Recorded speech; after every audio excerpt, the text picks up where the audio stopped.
നമസ്കാരം, ഞാൻ doctor Ann Mary Jacob, consultant pulmonologist SUT hospital പട്ടം.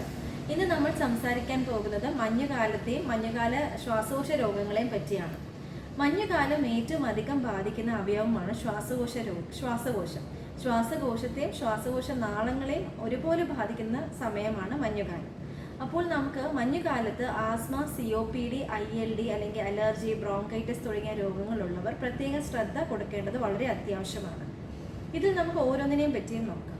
Asthma രോഗികൾ പ്രത്യേകിച്ച് ഇൻഹേലർ എടുക്കുന്നവർ ആണെങ്കിൽ അവർ ആ ഇൻഹേലർ തുടർച്ചയായി കണ്ടിന്യൂ ചെയ്യേണ്ടത് വളരെ അത്യാവശ്യമാണ്. അപ്പോൾ അവർക്ക് ആ ശ്വാസമുട്ട് കൂടുന്ന അവസരം എന്തെങ്കിലും ഉണ്ടെങ്കിൽ ആ ഇൻഹേലേഴ്സിൻ്റെ ഡോസ് ഡോക്ടറുടെ നിർദ്ദേശം അനുസരിച്ച് കൂട്ടാവുന്നതാണ്. അപ്പോൾ ചില ആളുകൾ ഈ മഞ്ഞുകാലത്ത് നമ്മൾ യാത്ര ചെയ്യുമ്പോൾ ഇൻഹേലേഴ്സ് ഒഴിവാക്കാൻ ശ്രമിക്കാറുണ്ട്. എന്നാൽ അതൊരിക്കലും ചെയ്യാൻ പാടില്ല. കാരണം നമ്മൾ തണുപ്പുള്ള സ്ഥലത്തേക്കാണ് പോകുന്നത്, അല്ലെങ്കിൽ നമ്മൾ ദീർഘദൂര യാത്രയാണ് പോകുന്നതെങ്കിൽ ഇൻഹേലേഴ്സ് നമ്മുടെ കയ്യിൽ കരുതേണ്ടതും അത് കൃത്യമായി എടുക്കേണ്ടതും വളരെ അത്യാവശ്യമാണ്. പറ്റുമെങ്കിൽ നമുക്ക് ഈ ശ്വാസകോശ രോഗം ഉള്ളവർ മഞ്ഞുള്ള സ്ഥലം അല്ലെങ്കിൽ തണുപ്പുള്ള സ്ഥലം അവോയ്ഡ് ചെയ്യുന്നത് നന്നായിരിക്കും. അതുപോലെ COPD രോഗമുള്ളവർ അവർക്ക് COPD എന്ന് പറയുന്നത് ഒരു ക്രോണിക് ആയിട്ടുള്ള ശ്വാസകോശത്തെ ബാധിക്കുന്ന രോഗം തന്നെയാണ്.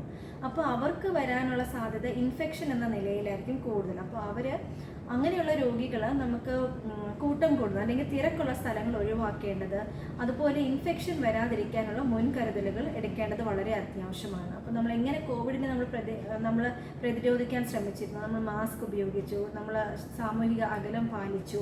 അതുപോലെ തന്നെ നമ്മൾ ഈ സമയത്തും ഇൻഫെക്ഷൻ വരാതെ നമ്മൾ ശ്രദ്ധിക്കേണ്ടത് വളരെ അത്യാവശ്യമാണ്. COPD രോഗികളും അവരെടുക്കുന്ന മരുന്നുകളും അവരുടെ ഇൻഹേലറും തുടർച്ചയായി കണ്ടിന്യൂ ചെയ്യേണ്ടതും ആവശ്യമാണ്. COPD രോഗമുള്ളവർ പെട്ടെന്നുള്ള ശ്വാസമുട്ട് ഉണ്ടാകുവാണെങ്കിൽ അവർ ഏറ്റവും അടുത്തുള്ള ഡോക്ടറിനെ കാണേണ്ടതും അതിന് തക്കതായ ട്രീറ്റ്മെൻറ്റ് എടുക്കേണ്ടതും വളരെ അത്യാവശ്യമാണ്. അതുപോലെ തന്നെയാണ് ബ്രോങ്കൈറ്റിസ് രോഗമുള്ളവർ. ബ്രോങ്കൈറ്റിസ് എന്ന് പറയുമ്പോൾ അതൊരു അലർജിക് ബ്രോങ്കൈറ്റിസ് ആയിരിക്കാം, അല്ലെങ്കിൽ ഒരു ഇൻഫെക്ഷൻ വന്ന ബ്രോങ്കൈറ്റിസ് ആയിരിക്കാം. ഇപ്പോൾ നമ്മൾ കൂടുതൽ കാണുന്നത് ഒരു ബ്രോങ്കൈറ്റിസ് തുടർച്ചയായിട്ടുള്ള ചുമ അധികമായി നമ്മൾ ഈ തണുപ്പ് കാലത്ത് കാണാറുണ്ട്. അപ്പോൾ അങ്ങനെ തുടർച്ചയായിട്ട് ചുമയുള്ളവർ അതിന് തക്കതായ ചികിത്സ എടുക്കണം. പിന്നെ തണുപ്പ് വീണ്ടും അടിച്ചാൽ ഈ ചുമ കൂടാനുള്ള സാധ്യതയും വളരെ കൂടുതലാണ്. ഇൻഫെക്ഷൻ വരാതിരിക്കാനുള്ള ന്യൂമോണിയ വാക്സിൻ, ഇൻഫ്ലുവൻസ വാക്സിൻ എടുക്കുന്നതും വളരെ നന്നായിരിക്കും.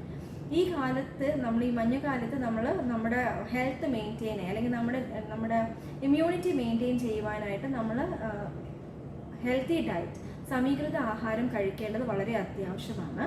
അപ്പോൾ നമ്മൾക്ക് തുടർച്ചയായിട്ടുള്ള അസുഖങ്ങളെ നമുക്ക് ഒഴിവാക്കാനായിട്ട് സാധിക്കുന്നതാണ്. ഇതൊക്കെയാണ് നമ്മൾ പ്രധാനമായിട്ട് മഞ്ഞുകാലത്ത് നമ്മൾ ശ്രദ്ധിക്കേണ്ട പ്രധാന കാര്യങ്ങൾ. Thank you.